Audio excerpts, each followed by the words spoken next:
What's up, YouTube? So I recently wrote a speech. Well, not recently. I actually wrote this speech around a month ago. I wrote this speech, around a month ago when I was really getting deep into the atheism, which I've been deep into the atheism and not saying it like it's a religion, but you know, when I really was doing a lot of research and stuff and listening to people like Richard Dawkins, Christopher Hitchens, and people like that. So I decided to write my own speech. In case you don't know, I hope to do political speaking and lecturing and stuff because I want to be the one to change the world and change the system, but I'm not going to get into that because that is not the point of this video. The point of this video is to say my speech. Unfortunately, it is so long I could not possibly memorize all of it, but I am going to show you guys. I wrote it in my phone so you can see I'm not lying. My speech is titled "There Is No God." Even though, and I know a lot of you are going to say, can you prove there is no God? Well, you can't prove that there is, so that's reason enough for me not to believe in a God. So anyway, I'm going to go ahead and say my speech that I wrote. It's around like 2 pages, like 2 memory things long. So I hope you guys don't get bored. I hope it's entertaining to you. And yeah, here we go. I know that this subject is going to hit home for billions of people, but that does not stop me from telling you the truth. The concept of religion has brainwashed people for thousands of years. Religion requires people to use faith over logic, which is simply believing without any evidence or actual proof. This is the best method they could have possibly thought of, however.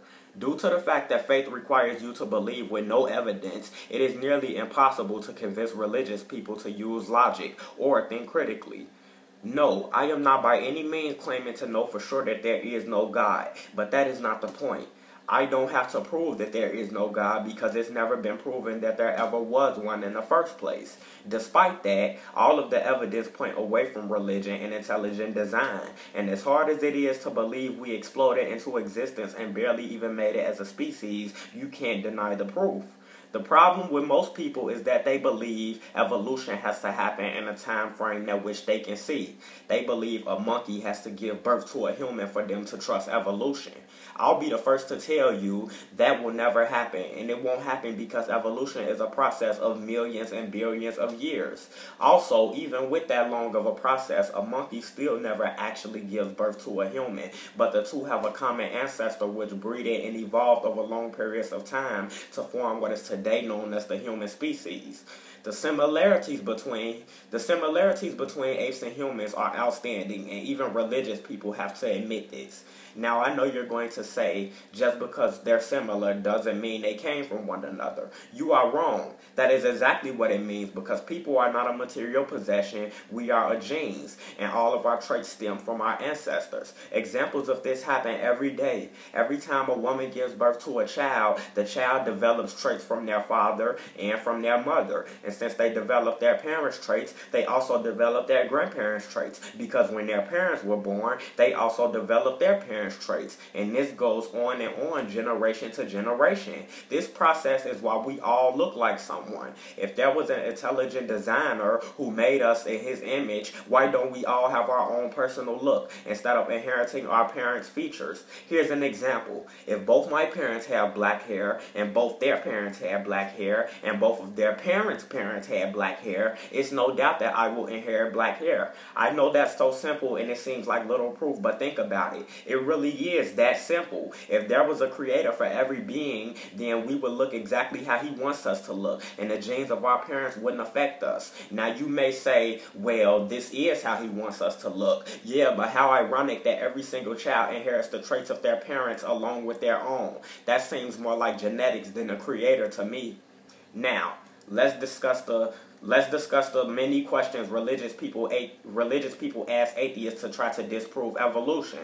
They always ask, if we came from monkeys, then why are there still monkeys? That is such a dumb question. Just because one species evolved from another doesn't mean the first species must die out. And once again, we don't come from monkeys. We evolved from an ape-like ancestor, Homo erectus. He was not an ape, he was special. He displayed characteristics never seen before in his time. The fact that his brain size is nearly the size of a modern human's and not the size of a typical chimpanzee is what gave scientists the proof. There there are multiple evidence of this that you can personally look up online if you just type in the evolution of humans. The next question they have seems to be, well, why can't apes speak? I'll just simply answer that with a follow-up question. If you're religious and you believe dogs come from wolves, and you believe lions, tigers, leopards, and etc. are cats, then you just ruined your whole argument, because wolves don't bark and lions don't meow. So therefore, you're proving that just because one gene stems from another doesn't mean they have to have the same way of communication or even the same way of nature. You all notice a lion is technically a cat. However, lions are very violent and aggressive. They hunt for food and eat tons of meat, and they are not meant to be domestic. But a normal cat, however, does not hunt for food, and neither do they eat meat. They cry when they're hungry, and they eat hard or soft cat food. Does that mean a lion isn't really a cat? No, it just means they evolved differently and are the same species but of completely different genes. I know everyone wants to believe people are special and God made us in His image. But if all other living things on earth stem from a common ancestor, what makes us any different? Did God not care about His other creations? And I know you're going to say, yeah, well, who do you think made the first ape? This is the problem. You're deluded into thinking everything needs a creator. And if you believe that, then that means you have to believe that someone created God, because if everything needs a creator, so would He. And if He doesn't need a creator, then you're agreeing that something can come from nothing, which it can. But I'm sorry to tell you, it's not God. For those of you who don't agree with me and think our theory is stupid, you have a right to do so. But you also have to remember that your story is that an omniscient person came from nothing, created a man from dust, a woman from a rib, made this entire universe in 6 days, had a son by a woman who he never had sex with, then killed his son to save mankind from hell, which is also His creation. So if you believe evolution is stupid and natural selection is impossible, please take a long look at your reason for us being here, and then maybe you will come to trust logic, because evidence doesn't require faith. It only requires the want to learn, and everything else is proven for you clear as day. And the only ones who don't accept it are the ones who can't imagine living in a world where they can't dish off their problems on someone else with hopes that it'll get better. I'm D. Trail, a proud atheist and a logical thinker, and I hope you enjoy my speech.